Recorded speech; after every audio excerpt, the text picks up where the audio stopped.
What is up? My name is Jonathan. This is my Paranormal Researchers channel.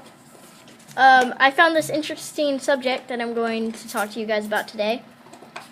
It's about the London Bridge and the history behind the London Bridge. Now, a bunch of you guys may be thinking that the London Bridge is in London, but it is actually not. It came from London and is now, and its new home now is in Lake Havasu, Arizona. I live here, I've been here, I've had some paranormal stuff go on at the bridge. So, I did some research on it, and I figured out that in the early 1960s, the London Bridge was deemed unsafe. The bridge was literally falling down. Hence the song, "The London Bridge is Falling Down." English authorities decided to sell the bridge in 1962. Two Americans, a city planner and a theme park designer, C.V. Wood and Robert P. McCulloch, bought the bridge. The bridge was rededicated in 1971. It was during the dedication that the ghosts were witnessed for the first time. A female first noticed four people dressed in old-fashioned clothing walking over the bridge. Slowly, others spotted them as well. At first they thought it was a prank, then suddenly they disappeared.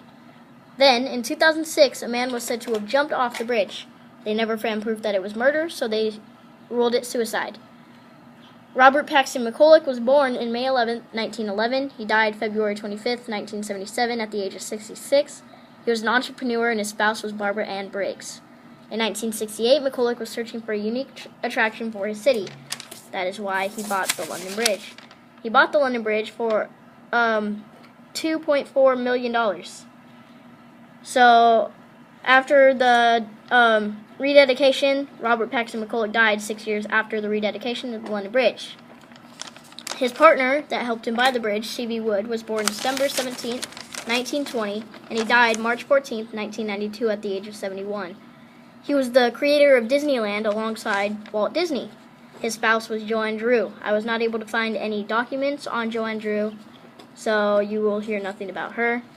But Barbara Ann Briggs, McCulloch's wife, she was born June 8, 1915. She died February 25, 1977, at the age of 62. She was an entrepreneur, and her spouse was Robert Paxton McCulloch. I also have here that the London Bridge was on sale in 1962, but was bought 6 years later in 1968. McCulloch died of natural causes in 1971.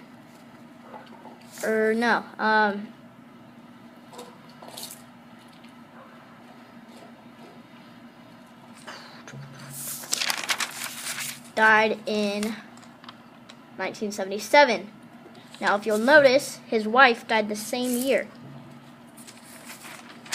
But back to what I was saying. In 1212, when sparks from a house fire at the southwark end and started another on the north end, people on the bridge were trapped in the middle. People jumped off in desperation. It's thought that at least 3,000 people died.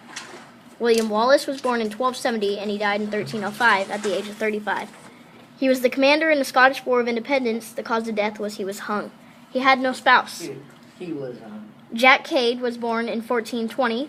He died 1450 at the age of 30. He was the leader of a revolt. He had no spouse as well. John Rennie was born in 1959 and died 1981 at the age of 22. He was a biologist and journalist, and he graduated from the School of Harvard. He had no spouse as well. During the process of moving the London Bridge, bones were unearthed in secret catacombs found under the London Bridge. Human remains were found in the secret vaults of these catacombs. They now know it concealed an old plague pit and cemetery. People said they had believed to see a woman in black dress clutching her purse with a scared look on her face, then jumping off the bridge. It is also said that they never see a splash and have never found the body. The older wooden version of the London Bridge was used as the execution site for those accused of witchcraft. If you cross the bridge alone on a quiet night, it is said that you will witness the strange occurrences for yourself. Many of the bones found were skulls with holes in them, for in the medieval times they had been spiked and thrown into the catacombs under the London Bridge. So if you want to, you can look it up for yourself. But that's pretty much all I got. I would deem that the London Bridge is in fact haunted, and it is to this day a tourist attraction. Thanks for watching, and I hope you enjoyed. If you want me to do a uncover another mystery of a haunting that you've been wondering about, just leave a message under the video. Please subscribe, and goodbye.